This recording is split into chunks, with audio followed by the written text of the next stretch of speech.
जो अपना सेवाकिन जो अपना कार्यक्रम होता है हर साल से कितने सालों से चलते आ रहे हैं कार्यक्रम? ये 74 साल कंप्लीट हो गया है, इसको 75वां साल लगा हुआ है। भोलेनाथ की बारात भरतीपुर से निकलती है, बड़ी ओमती, फुआरा से होते हुए मेलोनीगंज, भानतलैया, घमापुर, फिर वापस ये भरतीपुर वापस आती है।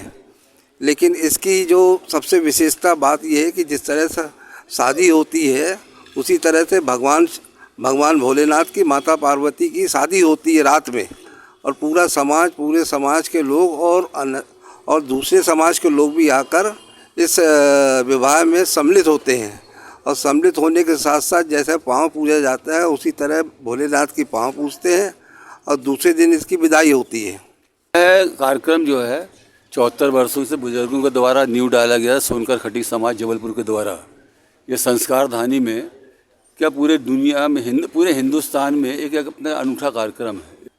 शाम को 4 बजे के लगभग 8 तारीख को भगवान शंकर व माता पार्वती की एक विशाल बारात निकाली जाती है शोभा यात्रा के रूप में, जिसमें कम से कम 14 झांकियाँ रहेंगी। हम आपके चैनल के माध्यम से संस्कार धानी के समस्त श्रद्धालुओं और नागरिकों से अनुरोध करूंगा कि जिस कार्यक्रम की आप प्रतीक्षा करते हैं उस कार्यक्रम में सम्मिलित होइए, अपने सपरिवार सहित और अपनी मनोकामना पूर्ण करके अपने जीवन को धन्य बनाएं। Hello guys, welcome back to my new blog guys. सबसे पहले तो आप लोगों को मेरा जय श्री राम गाइस। सॉरी, पहले तो मैं ये ब्लॉग बहुत दिन बाद करीब 2 महीने बाद मैं अपने ब्लॉग अपलोड कर रहा हूँ गाइस, क्योंकि ऐसे ही मैंने बताया था आपको पहले ब्लॉग में, क्योंकि मैं ब्लॉग इसलिए अपलोड नहीं कर पा रहा हूँ गाइस क्योंकि मैं 12वीं कक्षा में पढ़ता हूँ, 12th चल रही गाइस, मैं इसलिए मैं अपलोड नहीं कर पाता गाइस। और गाइस अब मैं कोशिश करूँगा कि मैं रेगुलरली ब्लॉग जो अपलोड करूँ गाइस। आप लोग चांद शिवरात्रि के त्योहार जो पूरे भारतवर्ष में नहीं, पूरे हर जगह मतलब बहुत धूमधाम से मनाया जाता है। तो गाइस मैं आज आपको वहाँ पे लेके आऊँगा, वहाँ पे जो शंकर जी की जो बारात निकलती है, वहाँ की पूरी मूर्तियाँ वगैरह बन रही, हनुमान जी और नरसिंह वाला रूप जो रहता है भगवान जी के, वो राम भगवान की मूर्ति, बहुत कुछ मूर्तियाँ हैं, सबको आपको लाइन से दिखाऊंगा। तो गाइस मैंने ब्लॉग में पहले आप सिनेमैटिक शॉट्स एंजॉय कीजिए।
पूरे भैया लोग समिति के अंकल सब बैठे हुए यहाँ पे, और सब बैठ के जो देख रहे हैं यहाँ पे कोई काम संभाल रहे हैं। ये पूरे भैया लोग अपने, इन्हीं भैया ने बोले, इनवाइट किया था, मतलब फोन में बुलाया था। ये भैया लोग हैं अपने, और वो छोटे भाई लोग वो बैठे, अंकल जी लोग बैठे, सब समिति के जो सदस्य हैं भैया लोग। जैसे कि मैं बताया था आपको, मैं आप लोग अंकल जी से बात कराऊंगा, तो मुझको समिति के अंकल जी सब आ चुके, तब बात करते हैं इनसे। तो अंकल जी से आपका नाम? मैं रमेश चौधरी। तो जो अपना सेवाकिन जो अपना कार्यक्रम होता है हर साल से कितने सालों से चलते आ रहे हैं कार्यक्रम? ये 74 साल कंप्लीट हो गया है, इसको 75वां साल लगा हुआ है। तो अपने जो शिवरात्रि अपना जो कार्यक्रम होता है, क्या कार्यक्रम होता है उसके बारे में? कार्यक्रम भोलेनाथ की बारात भरतीपुर खटीक मोहल्ले से निकाली जाती है। इस भोलेनाथ की बारात भरतीपुर से निकलती है, बड़ी ओमती, फुआरा से होते हुए मेलोनीगंज, भानतलैया, घमापुर, फिर वापस ये भरतीपुर वापस आती है। अब आगे भैया जो समिति के अध्यक्ष हैं सुशील सोनकर जी, जो और हमारे भांजे लालमन सोनकर जी, ये पूरा बारात का पूरा कार्यक्रम संभालते हैं ये लोग, और इनका पूरा विधिवत इनको कार्यक्रम की जानकारी है। ये सुशील सोनकर जी से आप जानकारी लें। जैसे हमारे छोटे भाई रमेश चौधरी ने आपको ये सारी चीज़ें विदित करा दी है। यह कार्यक्रम जो है 74 वर्षों से बुजुर्गों के द्वारा नींव डाला गया, सोनकर खटीक समाज जबलपुर के द्वारा। ये संस्कार धानी में क्या पूरे दुनिया में पूरे हिंदुस्तान में एक अपना अनूठा कार्यक्रम है। इतना बड़ा कार्यक्रम किसी एक समुदाय के द्वारा कभी कहीं पर हिंदुस्तान में नहीं होता। जिस प्रकार हम अपने बच्चों की शादी करते हैं, तो वैसे ही 5 दिवसीय कार्यक्रम होता है। उस 5 दिवसीय कार्यक्रम में हमारे समाज की महिलाएं पुरुष भी इस वर्ग से सम्मिलित होते हैं और क्षेत्र के सारी जनता उस कार्यक्रम में मौजूद रही आती है। हम लोग कोशिश ये करते हैं कि अच्छी से अच्छी और सुंदर सुंदर झांकियाँ निकालें। 5 तारीख को कलश यात्रा निकलेगी दिन में 12 से 1 के बीच में। 6 तारीख को मांगर माटी का आयोजन होगा, जो महिलाओं का संगीत के साथ कार्यक्रम होता है। उसमें 2000 करीब क्षेत्र की महिलाएं रहती हैं। एक जुलूस के रूप में वहाँ पर भगवान को हल्दी और मंडा का कार्यक्रम होता है।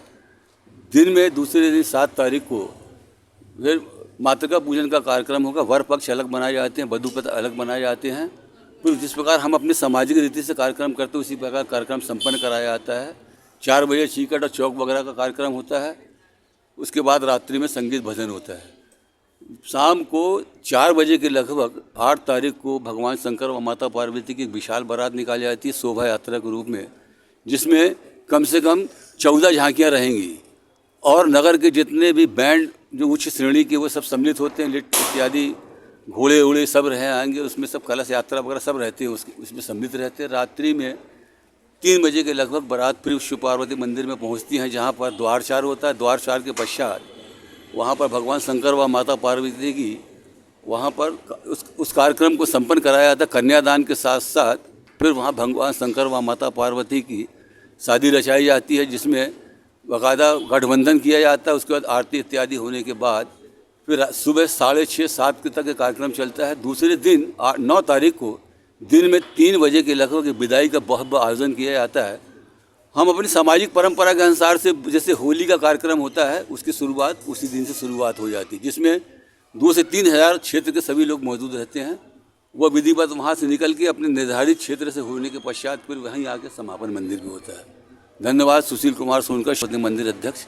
हम आपके चैनल के माध्यम से संस्कारधानी के समस्त श्रद्धालु और नागरिकों से अनुरोध करूंगा कि जिस कार्यक्रम की आप प्रतीक्षा करते हैं उस कार्यक्रम में सम्मिलित होइए, अपने सपरिवार सहित और अपनी मनोकामना पूर्ण करके अपने जीवन को धन्य बनाएं।